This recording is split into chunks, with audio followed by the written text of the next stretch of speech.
This week on New to You, we're actually up to date. Kubo, 2 strings.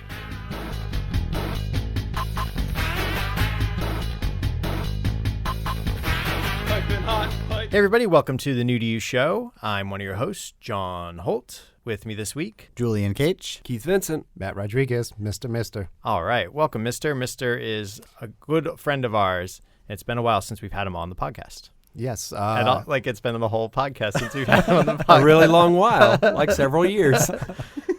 Yeah, it's amazing. How did I get here? I mean, I think somebody just B.A. Baracused me into this whole We thing. did. Just drink your milk. Just drink your milk. Just here's a paper cup full of water. Drink it. Yeah, it was like Novocaine, wasn't it? It was like he injected him with Novocaine as he was driving. You said a paper cup full of water. That's because we are a water cooler podcast where we have conversations like you would above a water cooler, where we recommend things to one another. Just like you were in the office again. Yeah. Hanging out by the microwave and the water cooler. Chatting. Microwaving a hot dog. Saying, hey, what about them Giants? Yeah, man. What's How new about to them you? Giants? How about them Brooklyn Dodgers? So Mr. and we go way back. We've known Mr. since 1998, I believe is 7 when. or 8. Sounds right. 1998 is when I first started hanging out with him, so almost 20 years. Yeah, we had just been born. Yeah. We were in the crazy. same hospital. We were like, can you believe we're all millennials and it's only 1998? But anyway, we all went to art school together, and Mr. was right there influencing us along with the rest of the world. So I'm happy we finally had some get to bad have influence him on him. certainly. Yeah, definitely. I think if I can say real quick, I think I might have failed a class because John Holt wanted to go see Pokemon the movie, and you were like, no, don't go. And then you were like, no, I guess maybe I should just go. I mean, well, there was that one card that they had that they were only giving out during the movie, so it was both of us just hanging what out. would you rather have, a diploma or that rare Pokemon card? The rare Pokemon.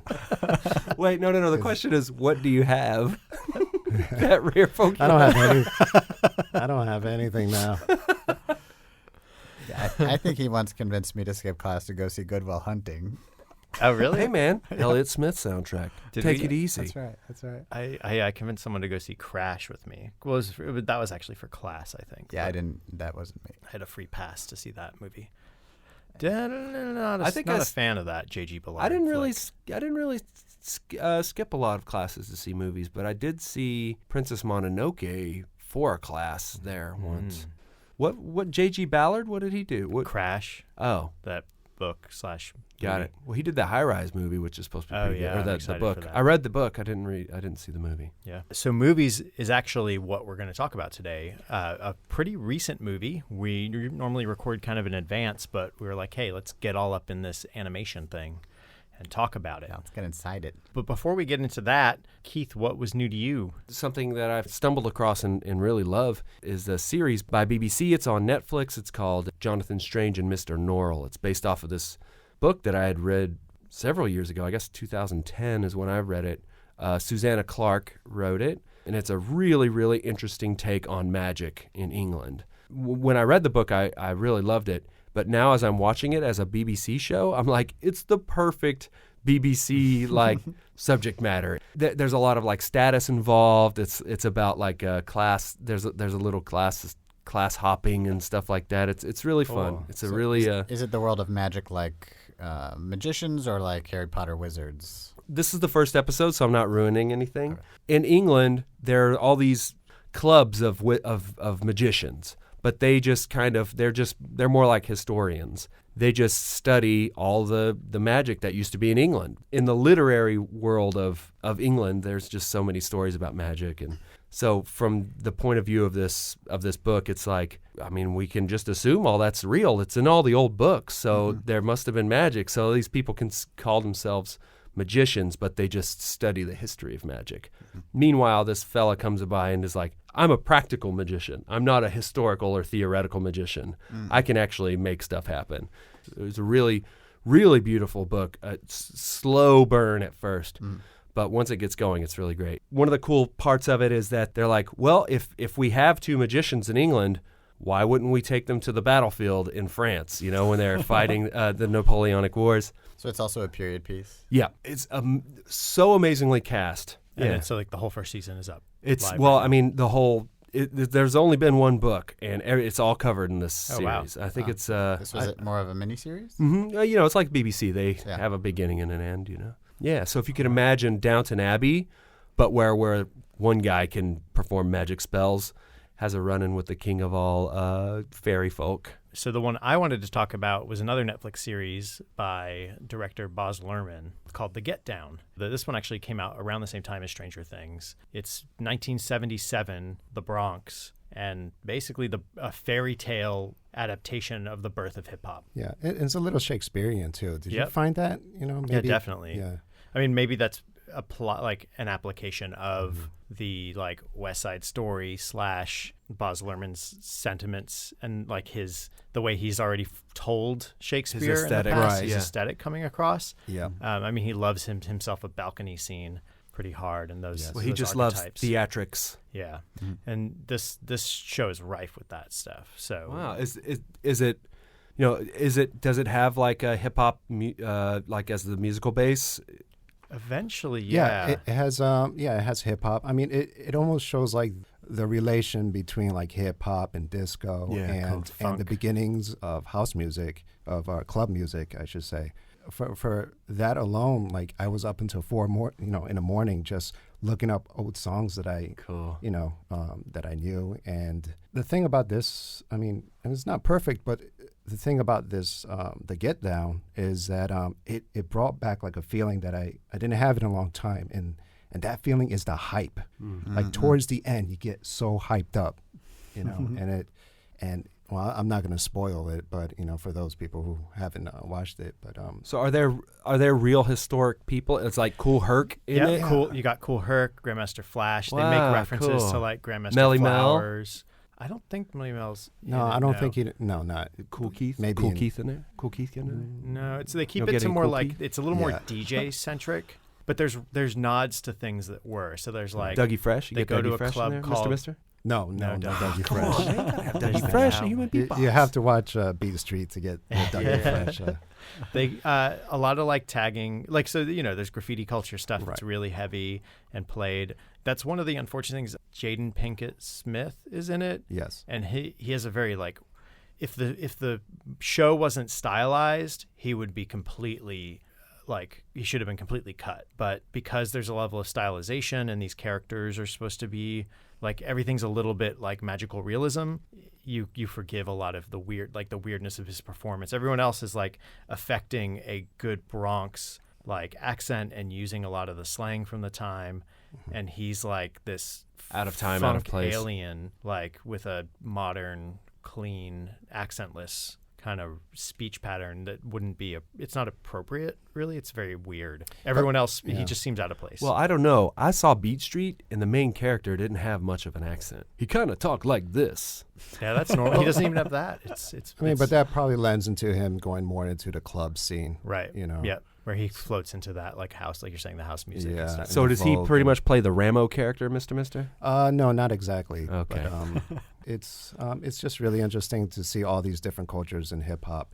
And the cool thing is too, when they get together and they start rapping, and it was just like the old days in the old groups. They call these groups like Fantastic This or whatever, because they like each hip hop art, each rapper, I should say, they come with their own superpower. Right.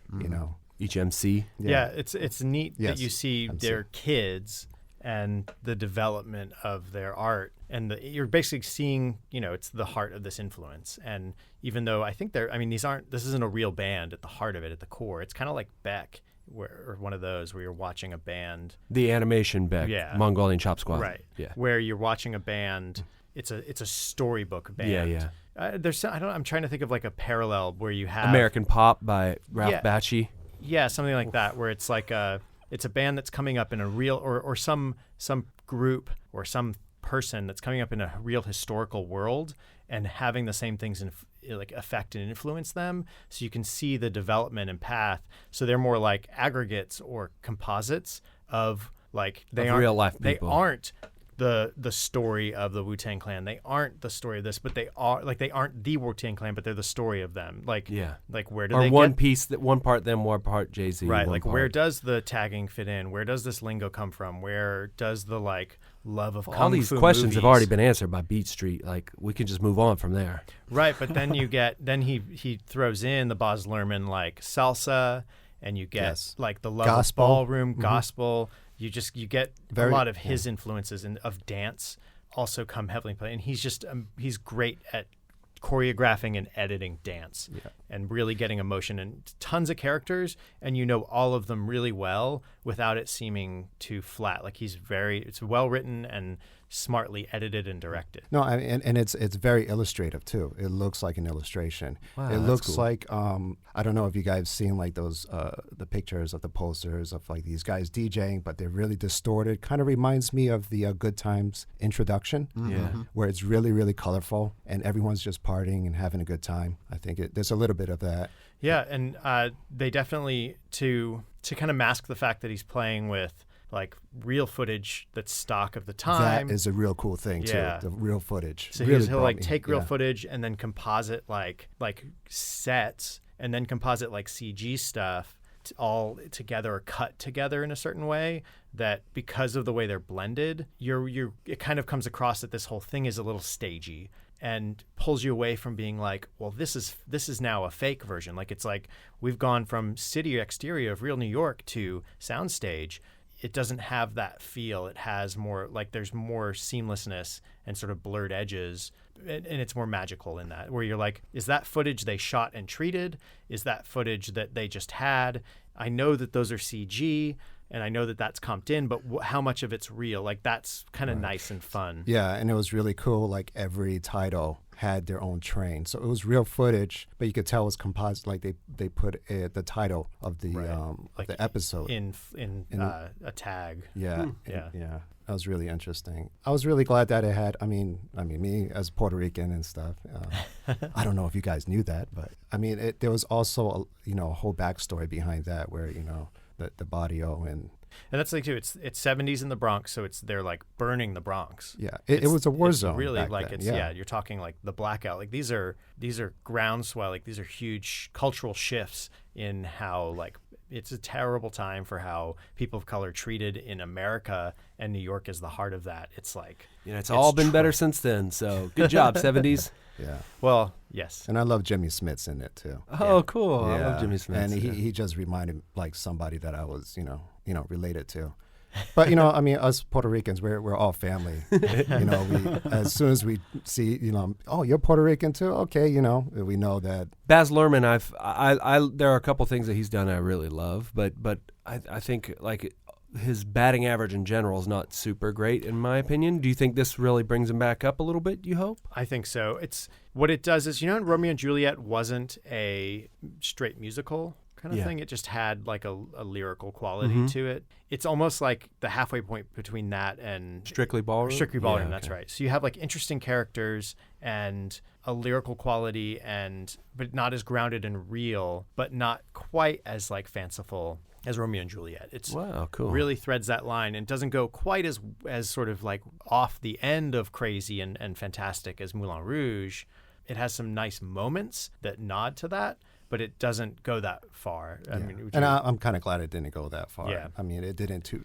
I mean, it's saccharine, but it's not like so much so that And I heard this is Netflix's most expensive. I can imagine. Yeah. It's a period piece. They use some real sets. It seems like there's a lot going on. The cast is great and pretty big ensemble of young people too. Yeah. And they're all really good. I would definitely recommend it. Have you guys gotten to watch it yet? I haven't yet, but it's definitely on my watch list. Yeah. Your guys' review really did bump it up on Yeah, my I mean, watch we'll list, kind of see if they definitely. continue it, like if it's going to be whether it is a one and done. But it's 6 episodes, and the first episode's like an hour and a half, something like that. So it's a very like compact, Oh, that's nice. few I hours. like that of it's TV. contained. That's great. Yeah. Yeah. It's more like a long miniseries. Yeah, Yeah. that's cool. Yeah, I mean Netflix is really killing it. And I was just reading today that like their goal for the near future is to have like 50% of their content be original content. I mean, can you imagine that? Maybe it just means they're going to have a lot less Yeah. of anything else. Yeah. But, I mean, at the rate they're going, if they keep up this pace, I can totally see that. And it locks people in too. Yeah, It's yeah. like now I cannot get rid of my Netflix. Yeah, well, now also, I mean, it really does feel like you're getting your money's worth. There was kind of a lull period where they kind of stopped buying as many other shows, and their original shows hadn't been released yet. Where like there were like maybe a year or two where I was like, I don't know if I still Well, need I feel this. like I don't think that was them not buying. I thought that they got kind of like I feel like they got shut out from a lot of distribution. was A a mix. a lot of companies were like, "You're not getting our stuff." Their Netflix. You're not gonna algorithm, try to. their algorithm also started to tighten up a little bit. There's a coworker who's been on the show, Eddie, sent me an article about their algorithm and how it's like kind of deciding what content they're looking for, and it's very focused. So that the reason you don't have those weird horror movies on there anymore, and the reason like those are just kind of like they're outside of the need for the platform. And you're starting to get precision platforms specifically for, your CISOs are going to have Friends and have all the Monty Pythons and have all those shows. Like that's a comedy network. And then your horror networks like Shudder are going to have your curated weird horror movies like Cannibal Holocaust. So if you really want those, you go there and get them. On top of Yeah, but having see, Netflix here's to my get those here's my shows. problem with that is like, you go there to get them. It's going to cost $6.99 a month. You know what I mean? That's why I'm like, why not just have it all in? Well, I guess Why would you limit yourself and say like, yeah, well, we don't do cool old spooky horror movies Because- anymore because somebody else they'd does have to that. charge more than $10 a Right, month. because then they are gonna too, right? Like they're going up to 15. But yeah. What? Well, but so like Netflix. I'm outta here. But the idea is that it may have to be $20 a month to support the breadth of titles that they would need to buy to keep like that breadth of audience versus. Try it, Netflix. Try going $20 a month. See what Yeah. happens. I mean, if people Yeah, just try it. if people keep cutting the cord and they keep making good content, I mean, really, you could spend $20. No, people keep cutting the cord because it's $12 a month or whatever. It's like they don't cut the cord if it starts to become almost as much as cable. Unless they're stupid like me and they have Netflix and Hulu and HBO and Showtime and then you're basically spending the same amount as you would on cable, except the way it's delivered is a lot nicer and no ads. Yeah, the no ads is really nice. Yeah, I mean, I think that's the thing too. That's where I'm at as well. Like I have all those stations, and then if there's a show we want to watch from AMC, or there's a show we want to watch that is only available on broadcast, and we don't want to wait for the year or two for it to come out, and we really want to watch it, then we'll buy it on iTunes, and that's our $20 for the month. Yeah.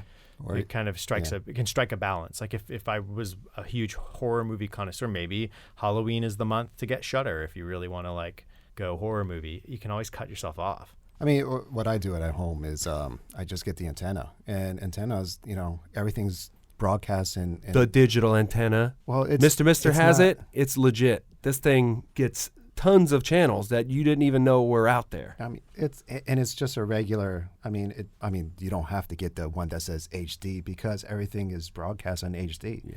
So it just takes an antenna and a good reception, and you're good to go. It's just that you have to be there when it broadcasts. Yeah. Right. And you got to watch the ads. Yeah. But then, I mean, really, Yes, you could you do. invest yourself in a sling box or one of those and Right, and do the record it. classic record thing. And, Yeah, DVR.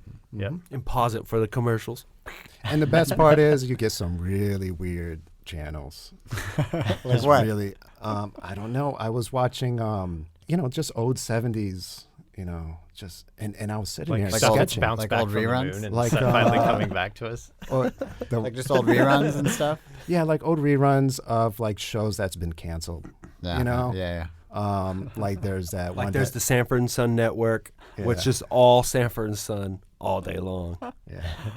No, it's just No, TV. but all joking aside, Mr. Mister's antenna is really cool. You guys got to see it. It's Well, I mean, people know this. Well, actually, No, people do not know enough this. people know this. Yeah, Yeah, they've forgotten. yeah, I They- don't, I told my have. dad about it, and he was like, "Oh wow, this is awesome." yeah, no, and if you're being in New York Yeah. or Queens or whatever, we get a lot of channels you never even knew you could get for free. It's crazy. Yeah. And channels you never heard of, like I believe Robert Rodriguez's channel El Rey is free if you have one of these antennas. I Yeah, have to check it out. yeah. I have to just Very cool.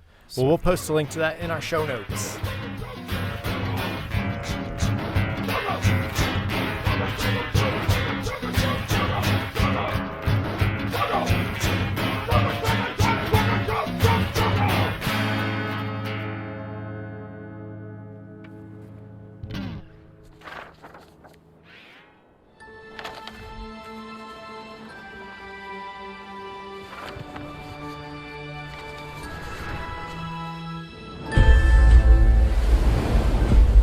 If you must blink, do it now. Pay careful attention to everything you see. No matter how unusual it may seem. If you look away, even for an instant, then our hero will surely perish.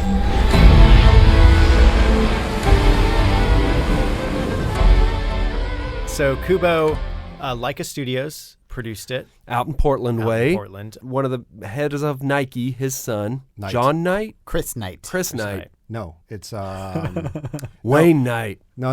It's Lucius Fox. He did all the work. Travis Knight.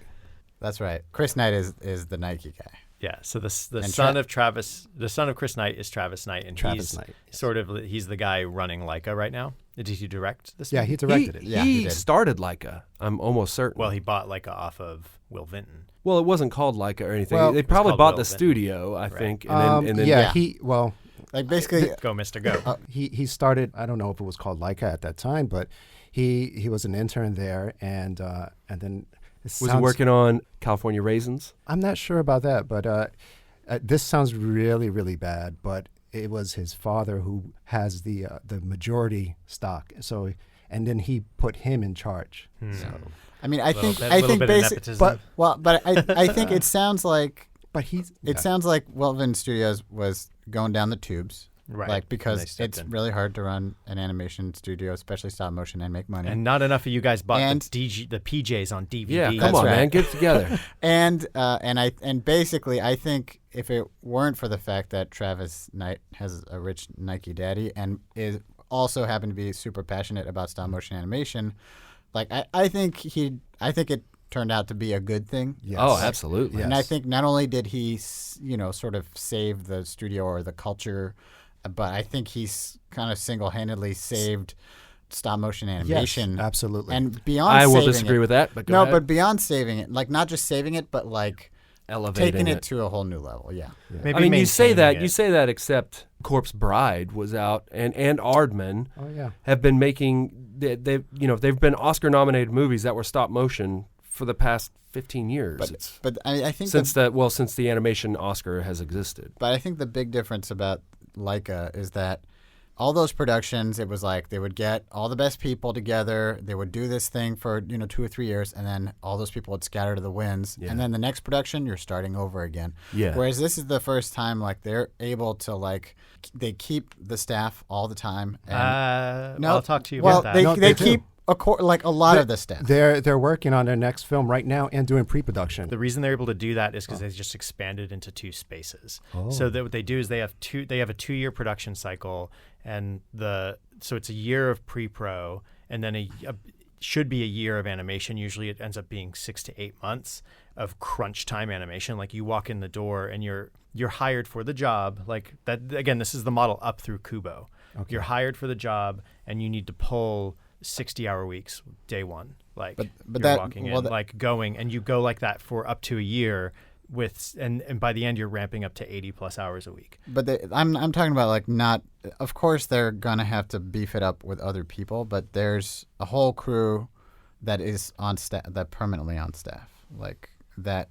Like there's a continuity that they're able Right. to. I mean, and they that's are how running they've been able production. to. but they're doing to that scale it up. more so that they can they scale up to 2 productions that run staggered, so they Yeah. can be in pre-production for a year while the other one's in full production, and then blah blah blah. blah. Like And they're trying to do it. They're aiming at once a year, like one film Right, a year. that's now, how they're right? gonna Or do- one release a year. That's but, how they'll But because do it's it. staggered, you can have Right. 2 Yeah, I productions. mean, and- Anyway, we're getting in the weeds. Let's get back to the genesis of Leica.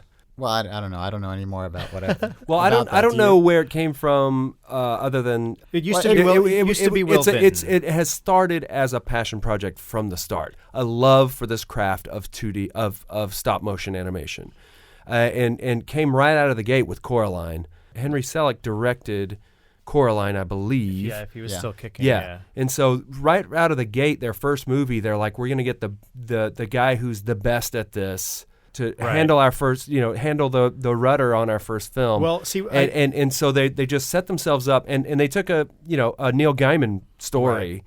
So right away they're starting with they took some major chances, but trusted some really great artists Right. from the very beginning. They started with these great people, and it's always been a passion project for stop motion animation. And it's just getting better and more beautiful every movie, I feel like. Yeah, I guess what I want to kind of point is that you did have in American animation studios, you had a pretty heavy lull. There was your like Henry Selick, and you had but again, he was like Corpse Bride to Coraline was sort of his that's his path. What was happening was you had a lot of people getting out of it, going into CG.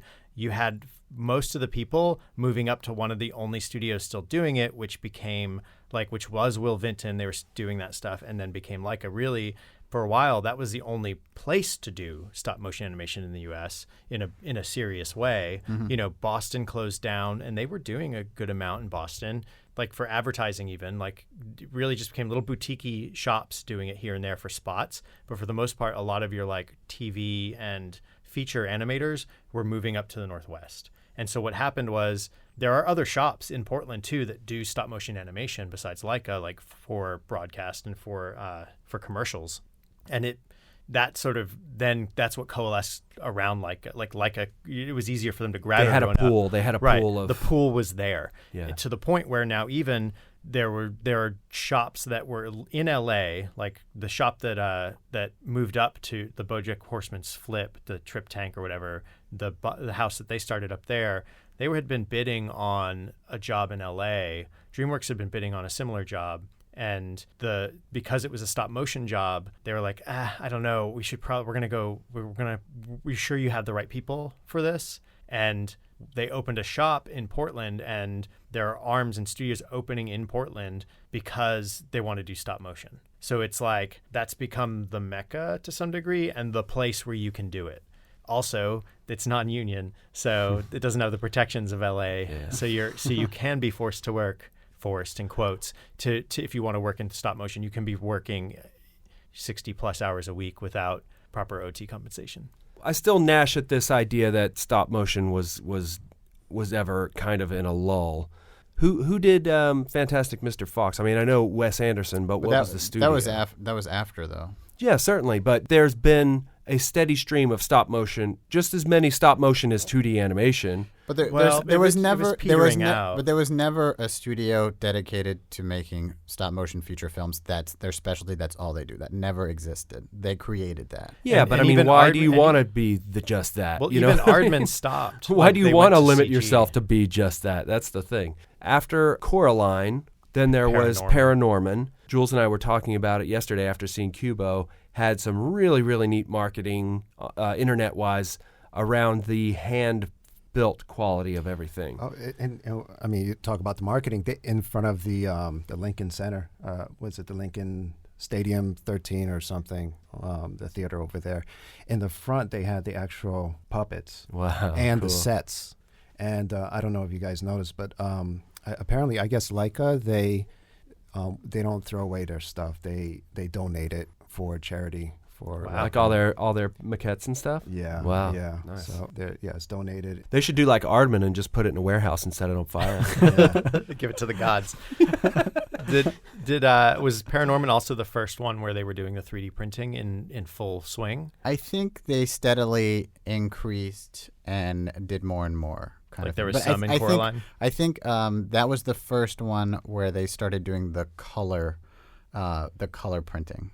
I think they had already done some of it, and they just kept hand painted. It's the kind of thing they've been able to the technology improved, and then also their internal teams and processes were able to build it up. And in a lot of the promotional material for this film, they talked about how they've reached a point to where they have a lot of clout and influence in the 3D printing world.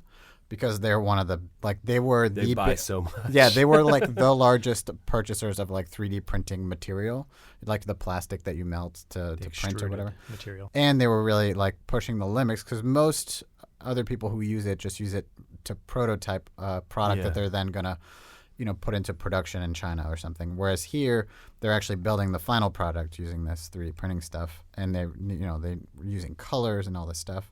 So it's really I didn't realize really that it's printed at the colors. That's Yeah, why you I get that didn't like either, yeah. rich waxing quality where you can see color through layers of it. Yeah. Yeah, it's really neat. Yeah, Well, so, that's very apparent in Kubo with the Yeah. with the ape character, with the baboon character. You can see the luminescence of her face. Yeah, and Yeah. like the old woman has a very good like waxy quality. Yeah. And, like you can almost see the veins. in her Yeah, skin. so the old lady. I guess maybe I should give a little context for the listeners who Yeah. aren't animation nerds.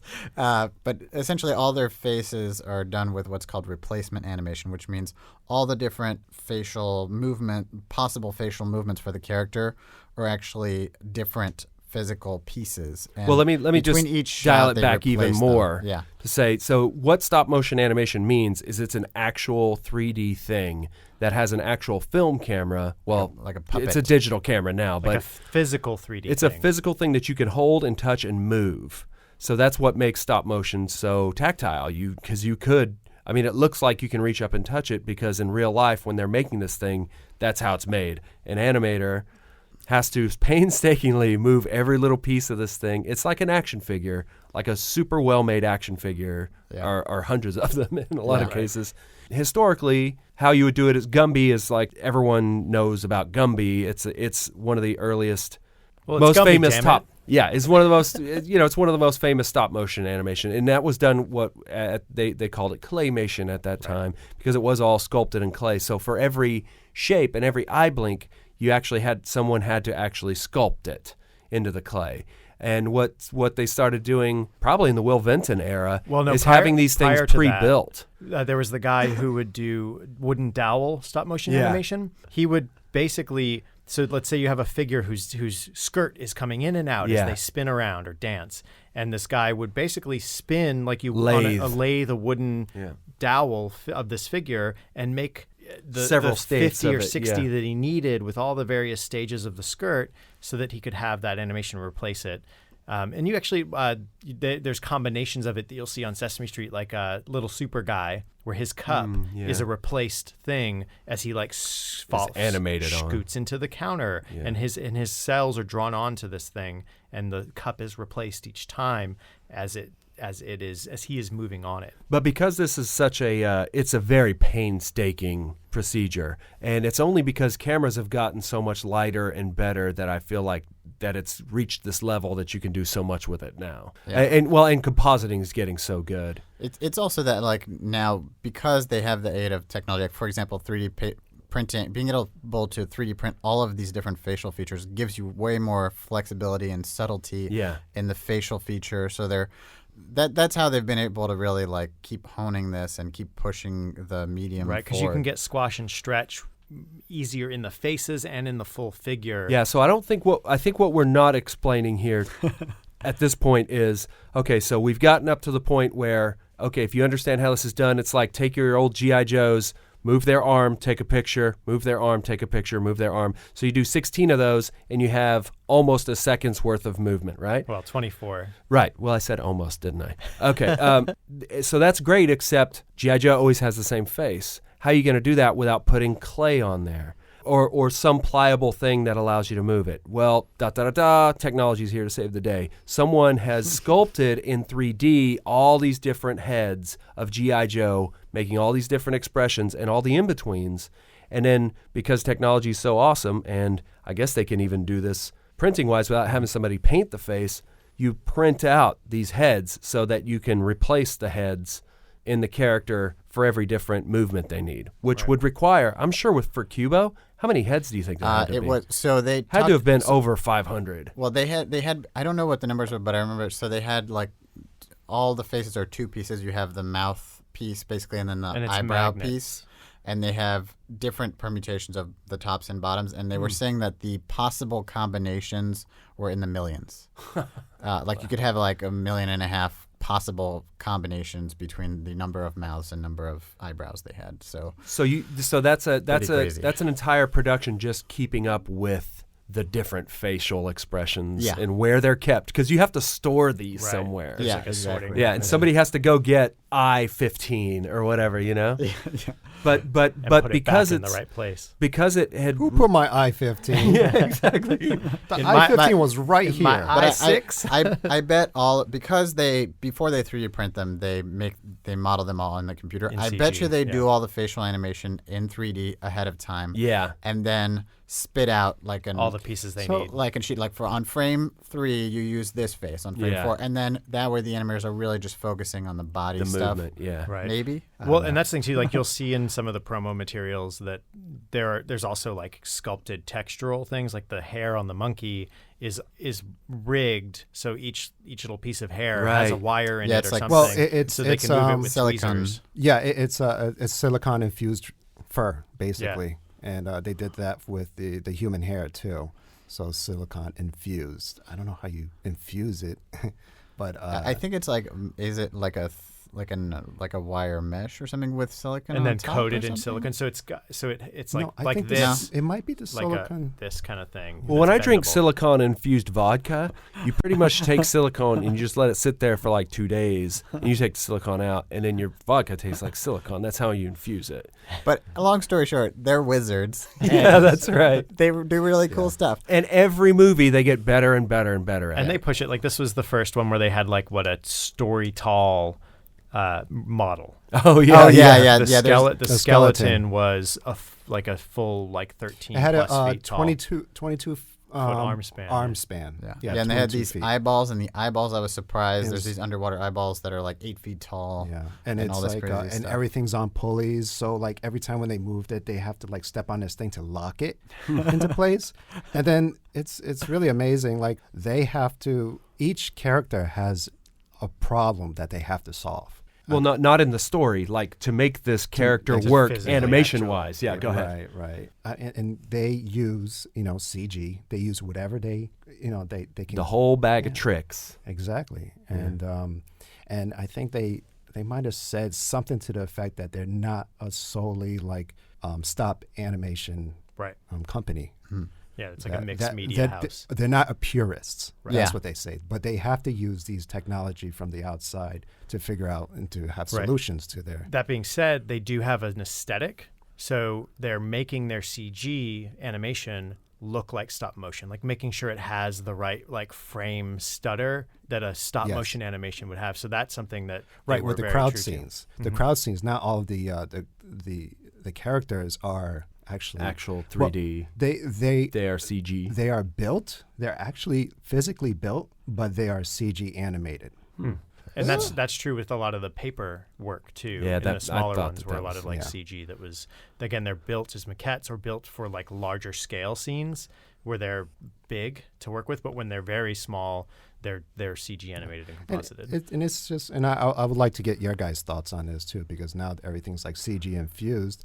I mean, I've spoken to some people who come short of saying like they're cheating, but it's not Yeah. really. It's still work. It's still a lot of work to be done. Yeah, And- Yeah. I think that again, it's a magic trick. Like, your first films are using the trick of the camera by like stopping shooting, by stopping exposing the film and moving someone out, and now they've disappeared.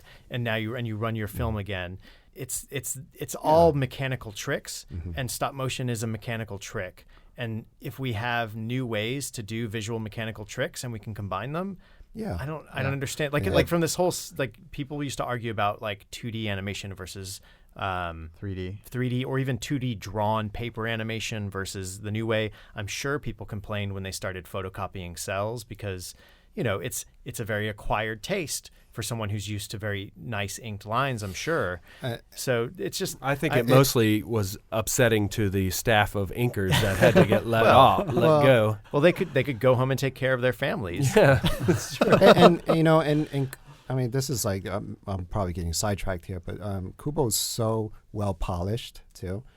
I mean, all of that's great, but at the same time, I'm missing something like from the older stuff where it's like a little more raw. You know? They leave a rig in there here and there. or something. And yeah, I mean, but you that's feel like that's it's really too cool. it's too polished. Yeah, I mean, you brought up the whole Xerox thing. I think that's one of the reasons why 101 Dalmatians looks so great because there's something about that hand. Yeah, you see the drawn original stuff. pencil Well, line for all of the you anime. non-animation nerds out there, let's get into this process.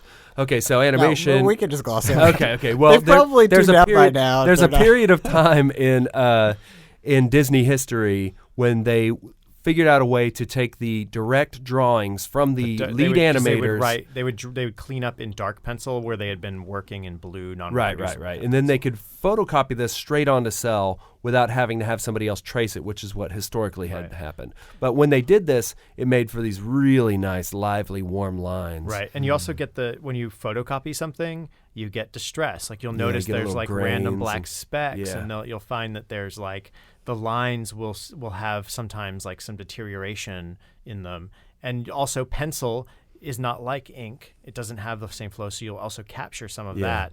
So And every now and then, like in The Jungle Book, you'll see a couple of construction lines left over in the belly of Baloo and Oh, stuff. that's great. But that's what we're getting into here, which is getting super technical and in the weeds of animation. But what Mr. Mister was saying is he misses some of the kind of the hand, the imperfections of the hand, of the human hand that we got in some of the other stuff that he thinks we're right, missing. because in your this. claymation you get fingerprints. I mean, Yeah. quite literally. Aardman, yeah. Yeah, and The your Wallace Will and- Vinton stuff. Wallace and Gromit's, like specifically, you can see so many like thumbprints and stuff. It's so nice. I mean, I should say, like, I love the really polished stuff, and I love the real raw stuff. I don't know, but I mean, what do you guys think? But let's get back to the history. We're still not there yet. So we started off with Coraline, then we got to Paranorman, which was really underrated, but I thought such an accomplishment, so Paranormal beautiful. was only their second film? I feel like it was. So. Am And I then not? Box Trolls. Then Box Trolls, and then Kubo. and then Kubo. Yeah, it has. And let me just get back though, because Box Trolls I think is just amazing. It Like, really talk is, about yeah. art directing. Yeah. It's just in a whole nother world. Well, I mean, Kubo is right up there as far as art direction, but when they went from Paranorman to Box Trolls, it's just they kind of entered a new league, in my opinion. I like too that their 4 films all have very distinct feels to them. Mm-hmm. Like they're not so clearly like the same studio. Like they've really like gone in different directions with But each you film, could which see is the fun. thread. You could kind Yeah. of feel the thread that pulls them all together. But like artistic, I mean, in Yeah. terms of art style, Yeah. they don't have like they have an ethos as a studio, like that, and you can kind of see a through line. But but stylistically, you can tell it with each project they kind of like go in a different direction and get some variety in there, which I think is really cool. I would argue a little bit that like where Aardman clearly had like a pretty set style for their main line and their main sort of like way of telling character. You know, like the mouths in Wallace and Gromit are like the mouths in that rooster one with Mel Gibson. And, you know, Chicken Run. They had a very clear vision in their core, and they would let their artists do their own things. You see that in their shorts categories. In this, I think you have creators that they bring in because they have a central crew, but it's more of a technical crew. Yeah. And you have their creators, like when you bring in a Henry Selick, you get a Coraline that's very like thin, spindly, Lithe, nightmare inspired work. And again, you sort of have I this kind of think it's a little more Monkey Bone. That's just me. Cool World-y, maybe. he didn't do Cool World. Yeah, I'm just okay. saying. No, but Monkey Bone. Selick did do Monkey Bone. Yeah. But I don't want to derail you. I do want to mention though that you were somebody had brought up maybe doing a CG that feels like it was done. Well, I was saying So that that movie Flushed Away that Aardman had done for DreamWorks was completely CG, but they built it to look as if it was an Aardman kind of claymation style. this was more for aesthetic integration, knowing that stop motion characters, again, to go back to old traditional drawn animation, you key out usually, that you don't always do straightforward animation is what it's called, where you start with a character on one side of the room and they're going to walk across an act. In drawn, you draw out your key poses, so you know, like, between here and here, it's going to take this long, and he's going to do this. So you have a sense of what's going to happen and guide points. As an animator. And you can test those. You can actually watch those key drawings on their own, and the pieces you start to fill in, the in-betweens, as you go, so that you know your timing is right and your emotions and your acting is right.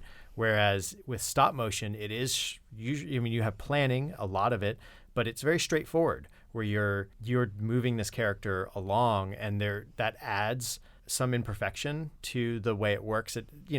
The hair is all moved in a certain way, but it's not going to be as precise as an algorithm on it that a computer would give that same hair. Yeah. And it's not going to be as real. It's going to have like a stylization to it. And they took their CG animation and tried to work to have that human touch so that the two would integrate well. And so really where you can't tell very easily, but mostly it's when, this would be impossible to do in stop motion if they weren't, without some CG and compositing going on. Yeah, like with the water, the ocean stuff, a lot of that CG and like things that it just makes sense to do it in the computer. But it looks like replaced work. Like it looks like something that's being sculpted a frame at a time, and that was the key. Back in the 90s when Disney was doing like the Rescuers Down Under and they had that one fly-through scene, they still took pains to make that look 2D. You always try to bridge those gaps, right. Like with make sure everything and the animators still took pains to put that one like naked lady in that window as they're going through, flying through that scene. Like the Iron Giant as well. I mean, you really integration is key. You don't want anything to pop out. This is the stuff you learn in animation college. Yeah. Is and you're getting it for free, people. Ha ha. Aren't you lucky? Yeah. And we're not sitting there making fun of you for paying tuition like our teachers did. The other reason we're focusing so much on the technical is because the story was straight garbage. And so the key is go watch it for the effects, but actually just listen to our podcast while you watch the movie. Yeah, or just shut off the sound. No. I will say that this one, I really dug the story more than most of their movies. Paranorman was great. I didn't think that the story took me anywhere new. I mean, other than the plot itself was actually really clever in Paranorman.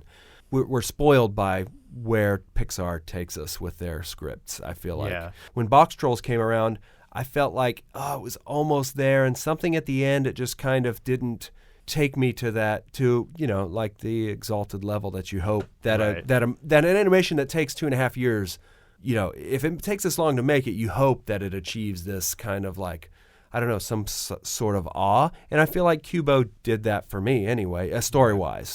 Yeah, they always put me in awe visually. Yeah, but go ahead. It felt really, the story and the script felt pretty solid. Like definitely, I think one of their best. Yeah.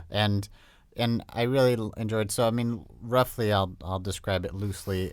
It's written as though it feels like a Japanese folktale that was adapted into a film. I don't think it is. It's not. No, they just made it up, but it's convincing. Like it feels. If somebody was to say like, yeah. that's an ancient story, you'd be like, oh yeah, okay. Yeah, but I mean, within that in the story, there are some kind of. I think the characters sometimes act and say things that are a little more modern and definitely like directed at a Western audience. But in terms of, the story really has a lot of the vibe. Like it has a lot of things that ancient folktales have, which is like things are a little darker and a little harsher than if they were written for kids today. And I like that. I like that there's real menace to the villains and there's a darkness to the story and a bit of a sadness. Kind of a throwback to some 80s stuff. Yeah. In that you feel real danger. Yeah. And also in a throwback to 80s stuff, I feel like some of the pacing was I was very glad to see some of the breathing room and some of the pacing that you just sadly don't get as often in a lot of movies right now, where you actually get time where it's just like, whew, that was a crazy chase. Let's actually have time to sit around a fire and talk for a few minutes and get some character development. It's sort of a quest/road movie, but it doesn't have a million montages. Yeah. In fact, it may have only had 1 or 2 montages, which was very refreshing. Yeah. I think too that it was almost in reaction to it's not your Pixar, Creativity Inc. storytelling style. I think that they do that on purpose. I mean, I think that this is a foil to, okay, that's Slick Hollywood. We're Portland. We're going to give you something else. So this is a different which mode I'm of storytelling. so happy about. And it's very, and then this, and then so it's not there. The foreshadowing that's there is very blatant and clear. Like, it's pretty clear who these characters are when they're introduced, like, from a certain point. But because of the way the story is told, that's okay, and you're not really punished for learning that, and it doesn't detract from. You're not punished for not learning. It's not it's not a secret, and it's also not like you're smart for figuring it out kind of thing. You know, it's knowing who these characters are in the overall story is just, it's an aside. Like, it's very much a, you know, like a road movie Wizard of Oz type tale. Wizard of Oz is exactly what I was going to But again, the pace and the mode of telling this tale is, like you're saying, very folk and very, again, not Western, not an American European style of storytelling. But the tone is so it's a weird amalgamation, and it's interesting. It's sort of unique, and I was actually a little off kilter watching the story play through, and that helped me, I think, watch it. Yeah, same here. Yeah. And it's neat too that because Kubo, the main character, is himself a storyteller and everything he knows about the world is he learned from his mother, who's through stories. So and you're not sure if you can even trust her narration. And so it's sort of like reality and fiction all mixed together, and it's very neat the way there's stories within stories and all that kind of stuff. Yeah, it feels like a myth more than a mundane tale about an individual. And it feels I don't know, because they're using these kind of broad brushstrokes, that's what makes it feel more like it's some old fairy tale as opposed to a new movie that somebody has written. The more kind of modern elements are like where I think are kind of its weakness, or the parts that I was less into. But I think the mythic part of it is strong enough that I forgave those little things, you know. I mean, I have a question for you guys. I mean, there is... yes, George Takei was in this movie. Yeah. And he does say, like, oh, my. Yeah. I mean, that was one of those, like, he's in the marketing, he's billed pretty highly, and he's totally a side character. And I was like, that's it? Oh, Kubo, look out. Well, he's also there to, get, for the Japanese cred a little, is he? No. I think it's just because he's a prominent. In the marketing, all his quotes were to talk about. All right. I mean, a lot of the quotes that they cut were about how they captured Japanese culture. How did the marketing do? Did you think? Because I'm just thinking about. I mean, we appreciate it, you know, for how interesting it is, and we're all animators. But I'm thinking, you know, just a regular moviegoer person that. You know, I spoke to people and they said, yeah, it looks good. I mean, people who I would think that would be really interested in it, like people who love samurai, who love, you know, Japanese culture, you know, monkey ninjas. And they're like, maybe not. Yeah, but did they watch it? No, they didn't watch it. Well, I mean, that's the thing. You mean because the marketing didn't compel anybody to? I don't think it did. I don't think it performed as they hoped. It could have been just. I mean, none of these ever do. It could have been just a bad date that it released too. I mean, that could be a possibility. I don't think it is, because nothing is out right now. You know, I'm thinking this is a great time to release a movie. There's nothing on right now. Well, it's been out for 4 or 5 weeks. Yeah. So. Okay. Yeah, it was tail end of the summer. I feel like maybe earlier in the summer is a better time for quote unquote family fare. I feel like that it was like. What do you mean? You think they should go up against Angry Birds? Are you crazy? I that's think like they should. signing your own death certificate. But that's the thing is that's just. I mean, maybe they just couldn't get it out in time, or maybe they thought they would have less competition. But I just feel like it's back to school time, and no one taking the kids to the movies in this time is not what you're doing. Well, see, they know they're playing with fire in that they're in a market where everyone's going to say, oh, well, it's got to be rated G. It's got to be for pretty much basically preschoolers got to be able to like it. But they're not making that movie. They're making a movie that's, you know, Something Wicked This Way Comes instead of Frozen. You know what I mean? Where it's a little older. It's a little more dangerous. It's a little more old. I still Did feel I say it twice? I feel though that they didn't cross a line. I still feel like I would take a 5-year-old to this movie. 5-year-old? Yeah. Yeah, I think that I wouldn't do that. I would say maybe 7 or 8 is probably the cutoff because of the sisters. because of the Yeah, that violence stuff's with scary. them. I And guess- because I guess- because there's I guess, im- but I think implied I think it's just potentially the death. right amount of scare that I Yeah. think is good for 5-year-olds. Like it's I gonna think it's make a an little- impression. I think there's. Yeah, I it think sure it's is. too tonal. Like the between the eyeball stuff. Like there's a lot of question mark scenes. Like, are they going to be okay?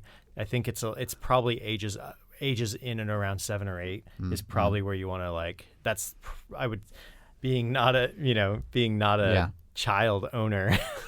Yeah, but I think too. I mean, Yeah, that's how it works. Holt, you own them. But I think you're right. I think there are a lot of like adults who I think would appreciate this movie who just like don't think they would. Yeah, exactly. Right. But and also I know like adults who like their kids seem really into it, but they don't take them because they're not into it.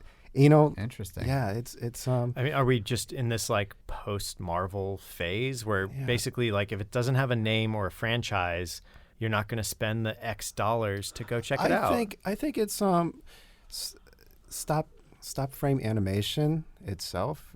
It's always been in a weird region of Right. Yeah. you know. Yeah, Yeah, but- I think some people like Of are culture. really drawn to it, like have a Yeah. really strong reaction to it, Right, and uh-huh. probably a lot of people are just sort of indifferent. Right, but that's like if you that's why they would bill stuff as by the creator of Nightmare Before Christmas, by the director of blah. Like, but that's a like good thing to point out, too. Disney or Yeah. whoever, like putting a name. Like if it was Pixar's first stop motion animation, that would be a different ball That- game yeah, than yes. than this. So Yeah. Yeah. I mean, guess- again, it's good for like a Aardman probably. They rode the tails of Wallace and Gromit as hard and as long as they could, and I don't even their CG stuff I don't think has the same draw. Oh, that like, it's like the Flushed Shaun Away movie was not. It Right. just wasn't good. Well, but they- you know You what can was just really flush it great? away. That Pirates movie was really great. Pirates movie? Yeah, they made a stop motion Pirates movie. Hugh Ah. Grant was one of the voices. It That's was right. great. And I I totally- really They were- hilarious. It was I like- didn't even They see were that all one. like Christian vegetables on a pirate ship, and they had a sing along. Yep. No, It was a Veggie Tales. Yeah, Hugh Grant was a pickle. It was awesome. you know that Pirates thing. I was saying to myself, I need to go out and I need to support that film, and I just never. I saw that in the theater actually. Good for you. Yeah. That's, So here's a question. Because me and Mister had seen this before we had talked about recording Mm-hmm. it. Would you guys have seen this movie in the theater if we hadn't suggested it as a topic? I was planning on seeing it, but mostly because a few people like you guys had seen it and recommended it. And that, I mean, I was already interested just because I like what they've been doing, and I saw Box Trolls in the theaters. That's so great. I think there was a good chance. I think I wish I had seen Box Trolls in a theater. I didn't. like I have a weird fascination because like I think it's both like amazing and insane the way that they make their movies. Like I think it's I mean, and they definitely milk the process of making the film in their marketing, like all the stuff they put on YouTube, and a lot they always put in like a promo. Yeah, I heard a lot of marketing is themselves who are pushing the marketing.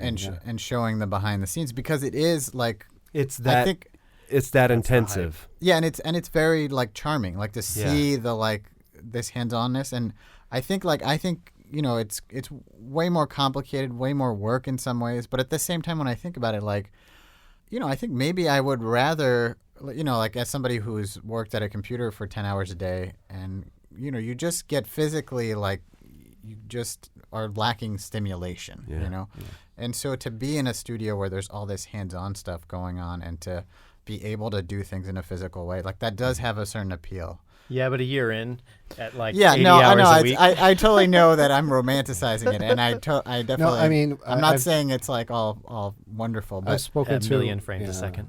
Yeah, go ahead. I've spoken to a friend recently, a guy that you guys know, but he was starting to make a transition, like from 2D animation to 3D or 3D, stop like stop actually motion. stop motion. Yeah. And he was just talking about how much he loved doing that. There's no just go in and you do it for 6 hours and you get out and it's there. Yeah, but they're in LA, right? Yes. Yeah, in Union, you got to do it Union.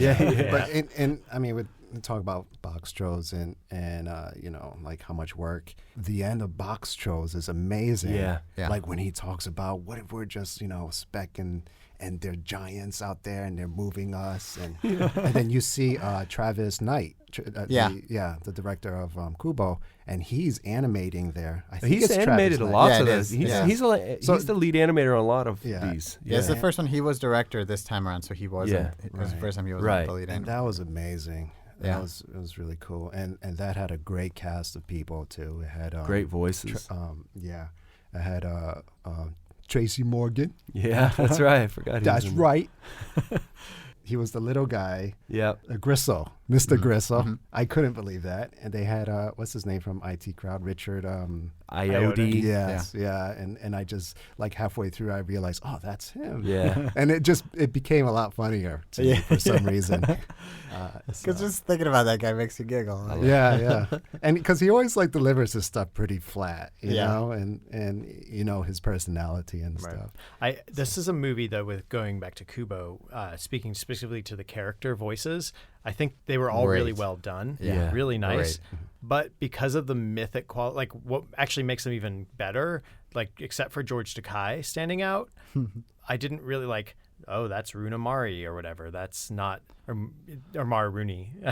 Mara Rooney, yeah. Same thing. Like it's this weird, ghostly, cool character with an appropriate voice and an appropriate acting. Like I'm not, I'm not right, like yeah. There were fixated stars on the Even fact- voicing, with but it even didn't- with they didn't Matthew stand out. McConaughey being a major voice, Oh, I forgot I didn't he was even right. get lost. I didn't even Yep. get lost in the fact that it was McConaughey, Right. Yeah, and it which took- happens to me a lot in animation. And it took me a little while. I was like, Yeah. after a while, I leaned over and I was like, "Is that Matthew McConaughey?" I was like, I was not sure. You and know, so again, that's why like the George Takei moment stands out because he's the only notable thing. And again, I joked about it being part of the thing, but It was to throw you off. I know. Yeah. But the fact that he was so like sideline on it, like he was, a marginal character, that actually I think helped it. Like, because I wasn't worried. Like, it really put me into these characters as themselves versus. Can I worrying tell about- you a moment that took me out? Sure. When we see the grandfather, one of the main The characters, was he not the exact like face of the guy from Yes, Star Wars? yeah. It was the exact. I don't even. What's the character's he's name? a commander. He's, Yeah. he's The in Death first Star, one. the main bad Oh, guy yeah, in the yeah. Death Star He's got of the little first hat, Star the Wars. little cap on. Yeah. Little cat. I know who you mean. Yeah, Brent- looks And he just passed like him. away like a year or two Brendan ago. Tobin, if he's out there, he's really mad at me for not knowing this guy's name. Not And Tom Thrawn. Charlton too. Sorry, Tom. Look it up, John. Not You can Thrawn, edit it. that's for sure. But anyway, it's that guy's exact face, It's, and it's Akbar. It's Adama. It's not Akbar. but that really weirded me out quite a bit because I knew that guy died. It couldn't be his Right. voice. Well, because no, he's still yeah, he's still around. Because when he walked out, he's got the big eyes and the like triangle. He's like, Kubo, And he goes, no, I am your grandfather. But that took me out. But visually, that was the only thing. I mean, story wise, I didn't really care an awful lot for the way when it came to the time for him to have the standoff with the grandson. That for our main character Kubo to have the standoff with the main bad guy character. That it became kind of a physical brawl. I mean, it became a physical brawl, and Kubo solved it in not a physical way, which I did like. But I do wish that part was more kind of a metaphysical, some sort of surreal battle of storytellers or battle of minds of some way, as opposed to just, I'm going to turn into a giant creature and you're going to have to fight me, which is a Space very... slug, or like some sort of weird armored early fish. Yeah. Which they got from Avengers. yeah, and they had to film it twice or something. They had to double exposure it with different colors, so to that's have why it it has that glow to it. Right. Using And, motion control. and all Yeah. that. One thing was cool too because of the eyeballs. You guys reminded me. The kid looks like a little Jubei, with the eye patch. Yeah. That typical, not typical, but it's like the Japanese, I don't know, Paul Bunyan equivalent, I guess. Right. But that was. I like to think of him more as Johnny Appleseed or Pecos Bill. Pecos Bill. There we go. Yes. We because could Jubei, Pecos Bill Pecos of Bill, Japan. Yeah. I loved that Walt Disney Pecos Bill. by the Yeah, way. me too. It was my favorite. He roped a twister. Yeah. It's just amazing how much work went into that. Grand Moff Tarkin. Oh, yeah, Tarkin. Yes. That's the name of the Death Star general who looked a lot like the. What are you talking about? Show. I know who Tarkin is. Yeah, gotcha. because he's in Rebels. Oh, you know who he is after Well, we found him on I the knew- internet. vis- You didn't I know could- who he was I when we could couldn't think of his visualize name. him. Okay, gotcha. I knew that he was Darth Vader from the get-go. Just so people can look him up. So Yeah. Grand Moff Tarkin, he's in Rebels as well, and he looks even more so because he's a Yeah. stylized, Yeah. like skinny version of. So he looks even more like the grandfather model. But all old people look like at a certain point, old skinny people look the same. Yeah, you're right. And I like how, like all old people, he gets dementia at the end. And We've done a pretty good job of not having any spoilers. Should we throw some in there just Yeah, to so to the mix big it thing, up? the most important part about Kubo is he has the ability to change paper with his magic, With his song. with his song. So Yeah, his- when you see him side by side, it's like. so using his will and his songs that focus his will, he can manipulate paper, and so he does a lot of like flying origami stuff. Well, his And- real magic power is storytelling. Well, the ultimate magic power is he's able to, without touching him, change his grandfather's diapers when he has to take care of him later in life. Ding, ding, ding. That's sort of the ultimate penultimate ending of the show is him, like you see him magically changing his grandfather's diaper. But I will say that But you said you wanted a spoiler. as a movie, a spoiled diaper. As a movie, though, I will say that like this is their most successful one yet, as far as like having the solid script all the way through, pushing the envelope even further visually. The sky's the limits for the next one. Yeah, I liked it. I still think Coraline might be like, I don't think Coraline was not a perfect movie, but I think it's right. Coraline might be right up there, if not. But I think it's better than the book. Yeah, the book was the book's pretty. There's not much going on in Right, the book, right. so it's a pretty short little tale.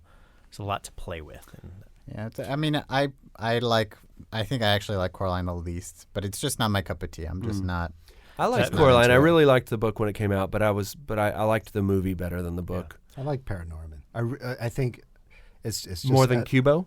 Oh man. More than Box I Trolls? I really I think for Paranorman it was the color and the autumn. The Yeah, light, We were talking about yeah. autumn earlier today, and the light. Yeah, and it brought you into that world, and you know that like that was like the town that I grew up in. You know. yeah, I guess because I compare that one to a contemporary, which is Monster House from around the same time, a CG movie. And I kind of thought that Monster House was more cohesive in That's its right, storytelling. I disagree, but I mean, I didn't dislike Monster House, but it was missing something. I felt. Yeah, like, but- I kind I of think felt they this, both were. I felt the Really? same with Paranorman, like the ending with the monsters. No, Paranorman with the girl, that was cool at the end. Yeah, Like the ghost girl, Yeah, it just didn't quite. It just seemed. and it turns out that dude was gay the whole time. That's Yeah. pretty sweet. Pretty sweet. Oh, yeah. It just- so Dragons 2, like How to Train Your Dragon 2 was not the first one to do that then. Nope. Wait, what? Well, he got eaten by zombies after, so it didn't count. Yeah. I don't remember that. No, he didn't. Well, she had to change his diaper forever after the zombie ate his brains. So it was not. I mean, this is a through line in all their work: is that someone ends up having to change someone's diaper. Adult And diapers. like in yeah. Coraline, she Yeah. had to change her mother's diaper. And dad. Yep. They were both. Actually, I was. But Henry Selick started that in Nightmare, where because Zero is a magical ghost diaper. No. It was the old guy with the wheelchair. He goes, Oh, yeah, Sally. come here. construction should be exceedingly simple. Sally, nothing's more suspicious than deadly nightshade. Don't change my diaper. I need it for the experiment, Sally. But when I saw it in Portland in a really neat little like community-owned theater, like a nonprofit theater. Wait, you didn't see it at Leica? What's wrong with you? No, I don't know. We couldn't get in, but it was after they'd already finished production of it. I guess it was already in theaters, so they kicked everyone out. They don't have staff all year round, Jules. We talked about this in the beginning. Yes, they do. They're like a ski lodge. Yeah. Travis Knight is always there, okay? That's right. Yeah, so we saw it in this great theater, like an old theater that had been updated and converted into an art house theater, and they were showing it there, and it was nice. It was sort of like Nighthawk if you were in New York, where you have sort of tables in front of you that you can eat and drink beer and all kinds of good stuff. Lots of good food in Portland too, as well and as beer stop motion with everything. Wherever you go, there's beer. I guess Williamsburg and Bushwick are pretty much like that now. Yeah. But Portland did that first. I can vouch for that. Okay. But yeah. Well, I wanted to bring up a little bit of interesting thing. One, I love Regina Spektor, but that version of My Guitar Gently Weeps was not cool. So the credit sequence, we're talking about the end credit sequence. Oh, yeah. They for some reason threw in that. You can hear it in one of the trailers too. Yeah, maybe and maybe the song on its own by itself is fine, but it's just like it was too on the nose. It was just also not. You know? Yeah. It was. I don't know. I also thought it was a bad idea. Kind of like it didn't take me where I wanted to be mentally. At the It's end not of the movie. It's not tasteful to have him playing that song while he's like changing his grandfather's diaper. I think it's just like because he's kind of like sad. The whole he's scene gently is kinda weeping. sad. Yeah, He's gently weeping, and his guitar is gently weeping. just like all right. But, we get it. And another interesting thing was while we were watching the end credits, like a bunch of nerds, a name popped up, and I was like, "Wait a second, let me check that out." I checked out my phone. Toby Froud is one of the. It's Brian Froud's kid. Is Brian Froud's kid? He's also the kid from The Labyrinth. Yep. And Dance, He played Dance, Toby, Magic yeah. Dance. And that's why he's Toby. Yeah. Wow. And Wow. so he is on. I don't know if he's on stat, but he was in the movie. He had a role to play in that movie. That's a really cool tidbit. Yeah. That's really cool. Yeah, it could have been another Toby Froud, maybe, but No, I think it's him, the man, the legend. To go on a Labyrinth stint, because I think it's an anniversary for the Labyrinth this year. They kind of did some horrible and horrific things to that baby. Like they probably scared it pretty hard. Yeah. Could you imagine like being a baby and everything else is already scary, and then having all these puppet creature heads pop in? The like weird David Bowie dancing around you all the time. It's not weird. He's like an artist. You don't remember anything from that age anyway. Yeah, I guess you're right. So just buried it nightmares deep in your That's subconscious. right. So, Mister, would you recommend this movie to people? Yeah, absolutely. Just to see, it's a beautiful film. What more can I say about it? You're asking a guy who doesn't have much opinions and you're trying to grab his opinion from it. But I'm speechless. There you go. No, I definitely recommend it. And I tried recommending it. I tried pushing it. But I think it's also, too, like, you got to be careful not to become evangelical. Evangelical. Well, I think once it's I on won't say Evangelion about well, things. like Box Trolls is on Netflix. Once Right. it's on Netflix, I think it's an easier sell. Yeah. You'd be like, hey, you got it anyway. Yeah, hopefully Check it out. they'll recoup in the foreign markets and on video. I really hope so. Well, they're not in the because- hole, are they? No, because Whatever. they have They got Daddy that Nights. They got that Nike Yeah. money Come to bail them out. Yeah. We're not. That shoe money. I don't know, man. I bet you that Nike All money. I know is every time I buy Nikes, I'm glad because Leica exists. That's why And I I wore, buy Nikes all the. that's why I wore It's all mine there. There's tonight. money in the shoe factory. Wink, wink. I wore mine tonight to support Kubo. Yeah. But I will say, aside from their just staggering, amazing visuals that they achieve every time, this was really great. This was a really great film in that I hope that it resets a trend for this kind of pacing. And this kind of, there aren't many movies that are just this kind of an adventure. Mm-hmm. I can't really think of many that it's just an adventure. Go along for the ride. Right. With the pacing and with the ending, which I thought was really poetic. Without sounding too cheesy, I loved the culmination. The movie isn't solved through violence, and it's a movie about sword fights and all this stuff, and violence isn't the solution. Storytelling is, and I love that that's what ends it. Yeah, good message. Yeah, and how this kid was spending this whole movie looking for all these battle accoutrements, but his real weapon or his real tool was his musical instrument. And I think and that's the paper that he used to like swaddle the loins of his grandfather. Two ply. He only suffered a few paper cuts in very delicate places. Yeah, that would be great, right? If he's like playing his drum, like not the drum, the What do you call that? Because it's not a guitar, right? it's I forgot what it's called. And Chinese banjo, we'll call it. oh no, What? It's a drum. It's a drum head, stringed instrument. That's a banjo. You mean a Japanese banjo? Yeah. Did you say yellow banjo, Keith? No. If you ask somebody from China, I guarantee you they invented it there you cannot before put this Japan. in. What? What's done is done. Dude, the whole thing was made in Portland. To think that there's any kind of like, Cultural relevance. yeah, give me a break. Oh, yeah, I agree. those people are really racist. Out Well, that there. like No, that. I'm just saying that they're not trying to be like, oh, this is so authentically Right. Japanese. It's like, Well, no, it's like you were made in Portland, like dude. bespoke paper folding. The most art. authentic Japanese thing you have is Japan being is really the close guy to from you. Star Trek.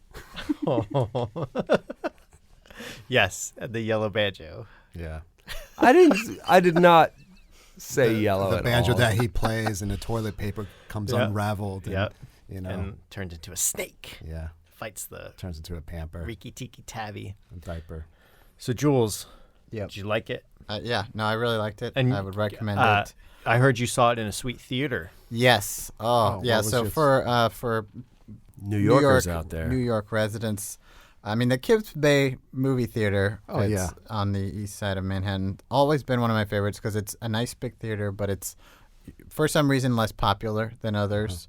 I think it's a little bit more out of the way. And maybe. there aren't trains Yeah. very You have to nearby. walk like a good 3 to 4 blocks. Yeah. But on top of that, they've recently upgraded all their seating to be sweet reclining, like lazy boy Ooh. recliners, basically. Really? Yeah, so we watched this movie in comfort. Kips Bay used to be one of my favorites, and we always, I mean, every time when I went, and we went for, you remember the Captain America Yeah. for my Yeah. birthday.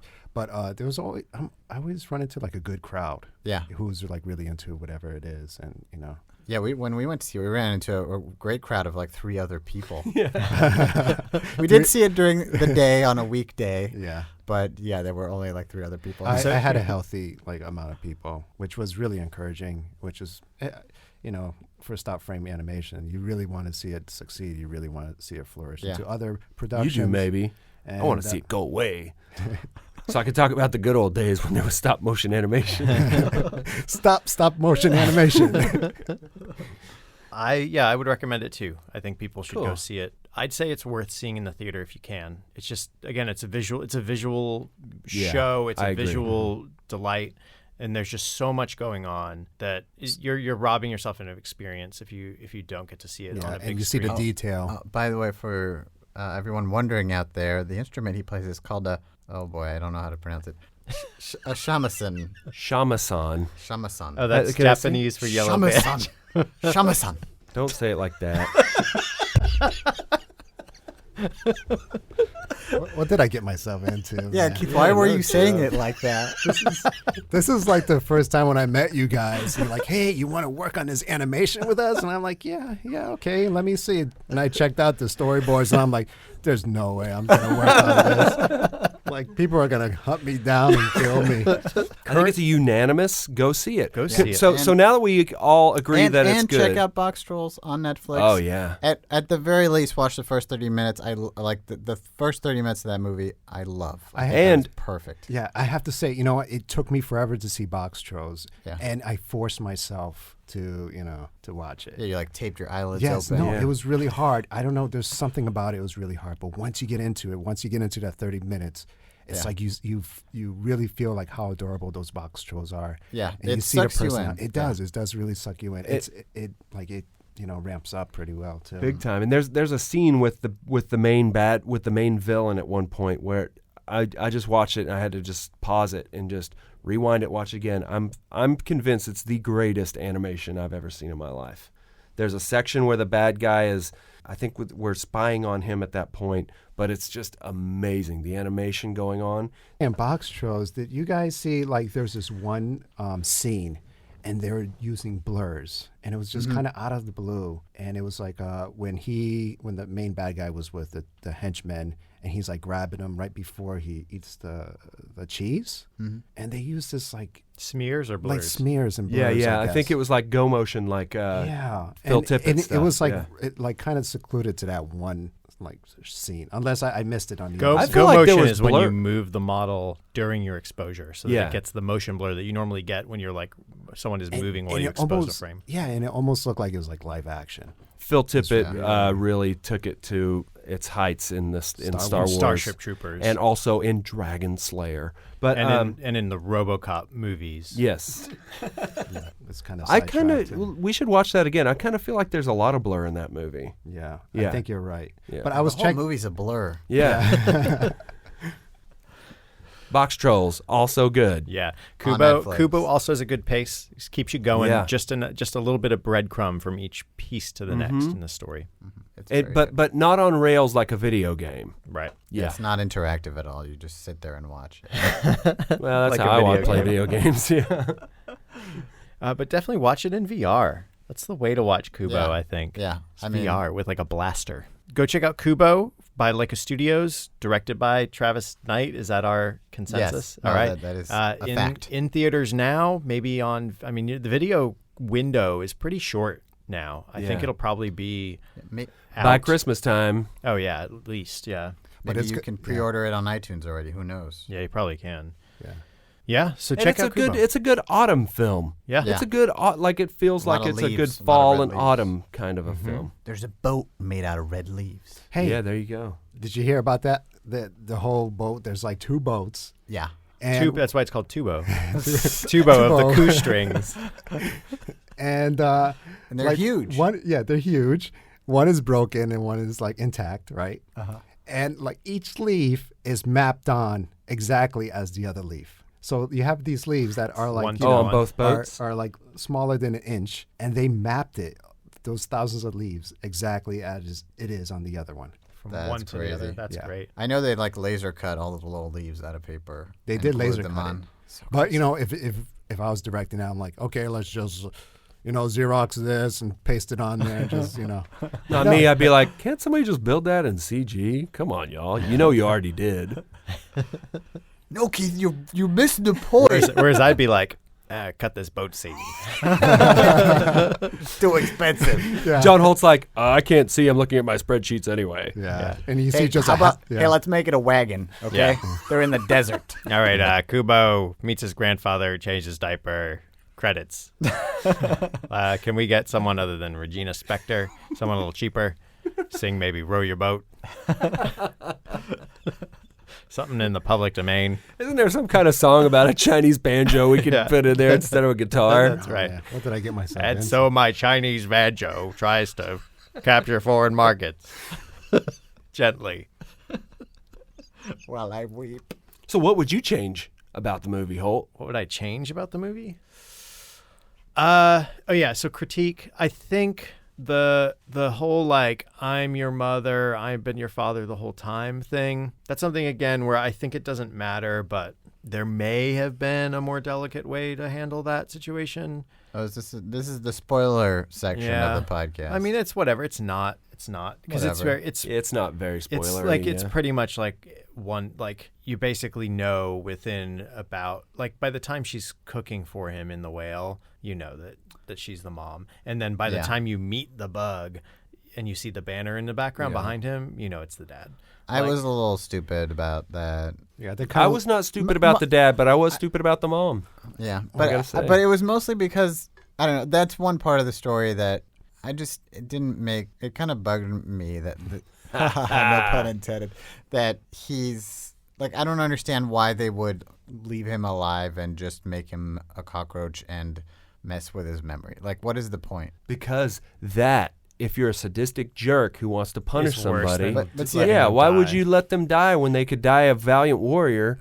Instead, you make them an incompetent fool, Which is wandering what, the and who just has to get their badlands. diaper changed. But all he the was time. the problem is like he didn't come across like I feel like when either he should have at first been against them, or he should have been way more incompetent, and then something happened that See, Jules, turned him. here's why you don't understand it.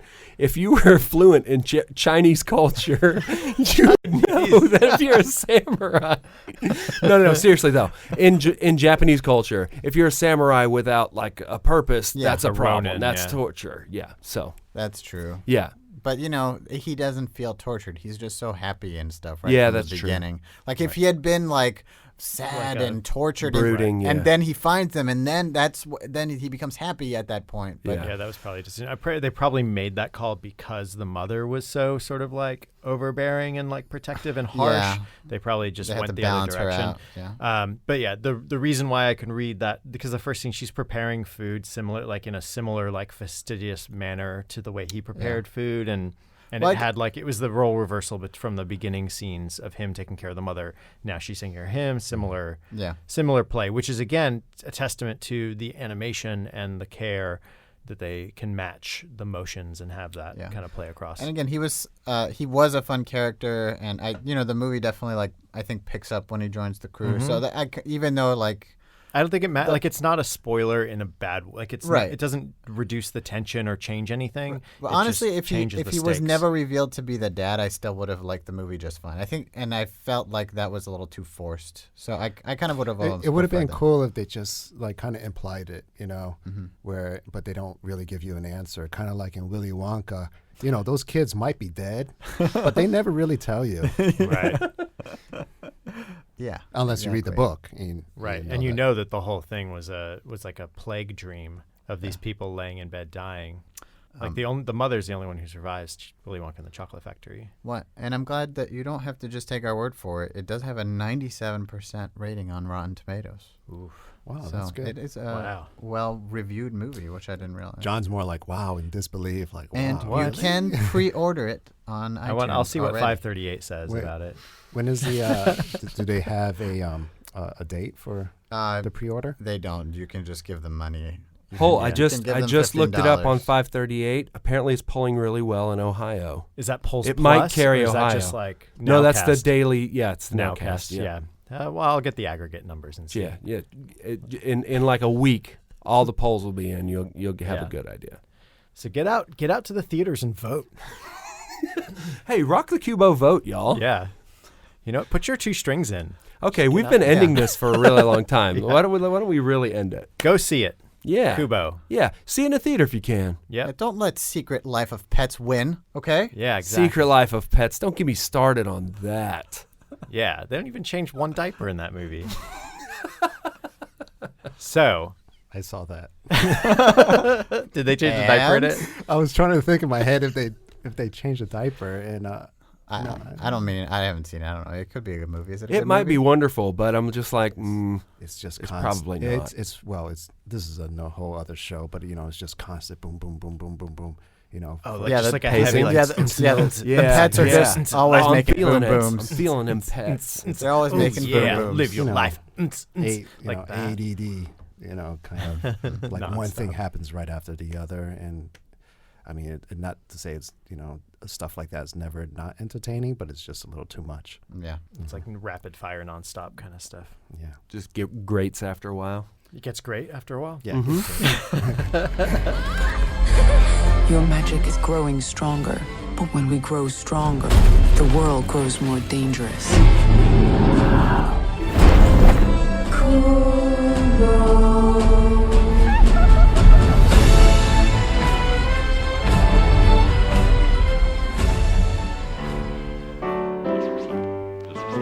Such a question, there are many possible answers, such as hard work.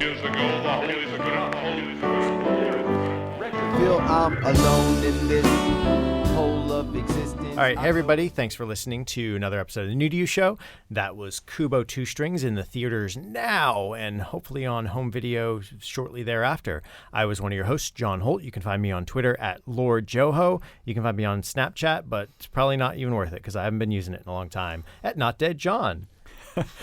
And I'm Julian Cates. You can find me on Twitter at Beautiful Jules. And forget Snapchat. Now Instagram can do all that, and I like Instagram better. So there you go. Oh, whoa. So Well, quickly. I still have Snapchat because, you still can do the cool face. Because you speech. still care what the kids are doing No, with no. the dog faces. No, yeah, because I like dog faces, but I'm not gonna post that. I just look at it and I'm like, that's funny. You guys are so old. It's like an app. So Speaking of so old, you can find Keith at Yellow Banjo on Twitter. Ding ding. Okay, well, you can find some of my artwork at earthlingkeith@tumblr.com. That's where you can find some of my art. It's way out of date. I haven't updated it in a while, but you get a good idea, and you can see that I'm totally not racist. And I too have outdated, that I never touch, and I think I let all my my domain URLs. names, kind of just run off, Dwindle away. But I bought them all. I don't know what I'm going to do with this Mr. Rules website. Yeah.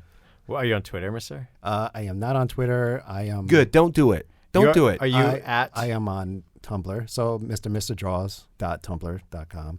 And Mr. Insta is my Instagram.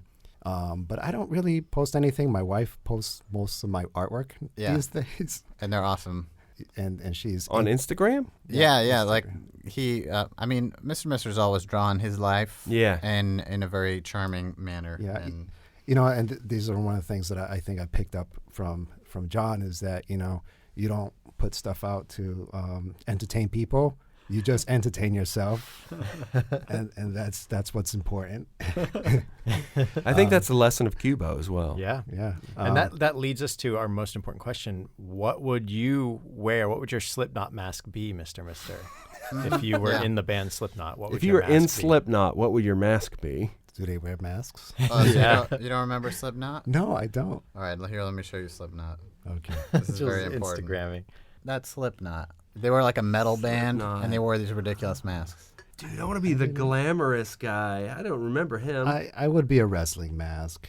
That Like a one that says luchador? Mister, yeah. yeah, but no. You'd have to have one. You'd have to have some kind of lightning bolts for a mustache or something. No, it's either Like, that. there's a or- horror, like twist to it. Okay. How about just a creepy looking rabbit face? I'll Like a go big with that. rabbit head, like a Donnie Darko type. Yeah, thing? I was born of the year of the rabbit, and I think I was surrounded by rabbits throughout my entire life. So I became Rabbit Man. So you was like kind of like Night of the Lepus. Maybe like with foam coming out your mouth because Yeah. you're a rabid rabbit man. Yeah. And you have an orange guitar, Yeah. and you hump it. Yeah. But my hands turn orange because of the beta carotene. Yeah, of course. Mr. Rodriguez.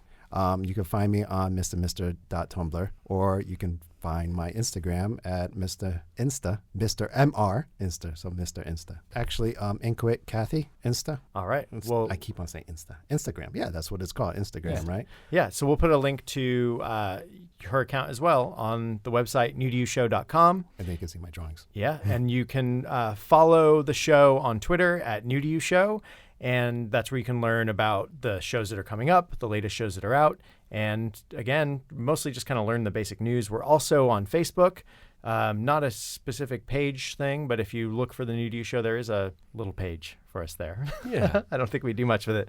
But Little it's page. nice. It's cute. It's a cute page. It may not be new, but maybe it's new to you. Explosion sound. All about the music, this pitiful life is all about the music. This pitiful life is all about the music. With him together forever, without the limitation of time ever again. So the second coming of the Lord is not dead.